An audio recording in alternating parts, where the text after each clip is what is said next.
आज का दिन तो इतिहास में सुनहरे अक्षरों से लिखा जाएगा। स्वयं सूर्य की किरणों की कलन से हिमालय दादा ने बैठक बुलाई, जिसमें दुनिया भर के जीव आमंत्रित। बस विभीषण जैसे इंसान पर ही पाबंदी थी। बंदर से अपने गुस्से के बुलबुले संभल न पाए और बोले,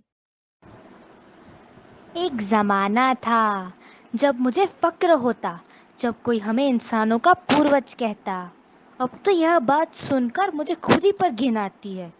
हाँ हाँ, पहले वो मानव मेरी पूजा कर मुझे बरसने को कहते, आज वही गुलमोहर ने मुझे रसायन से भर दिया।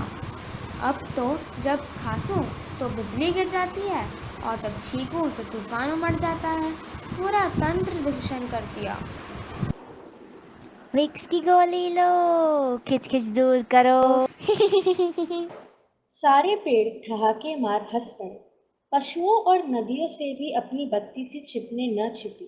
कोई बंदर के लतीफे पर नहीं हंस रहा था। सब मानवों के कशमकश की मश्करी कर रहे थे। सबने अपनी भड़ास उतारी, दो को छोड़। हिमालय दादा और गंगा मौसी दोनों मौन थे।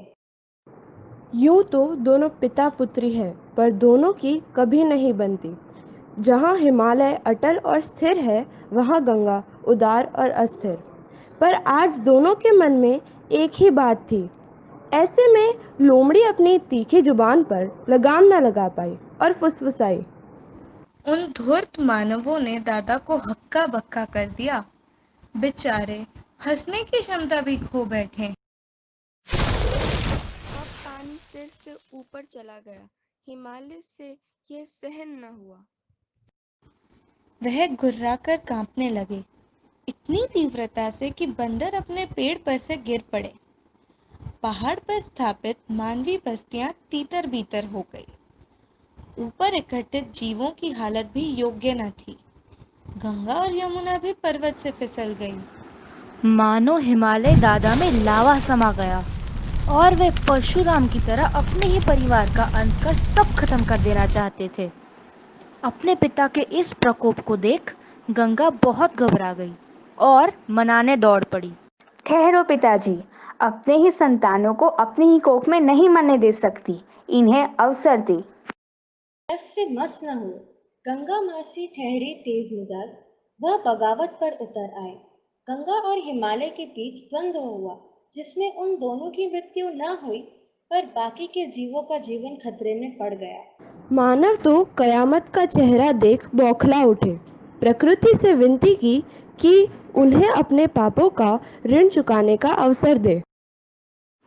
ताज्जुब की बात तो यह है कि इंसानों के आँख खाली थी। आंसू तो गुमान को ठेस लगने पर आते हैं और उनके पास तो अब ये बचा ही नहीं था। प्रकृति ने आक्रोश नहीं जताया, वह तो बस मुस्कुराती रही। उसने क्षति पर क्षमा का मरहम लगाया। विशाल है मेरा कद, महान है सहनशीलता की हद। कोख में ही नहीं रखा है, तुम्हें रखा है उर में। भूल सबकी स्वीकारूं, चाहे हो सुर या असुर में।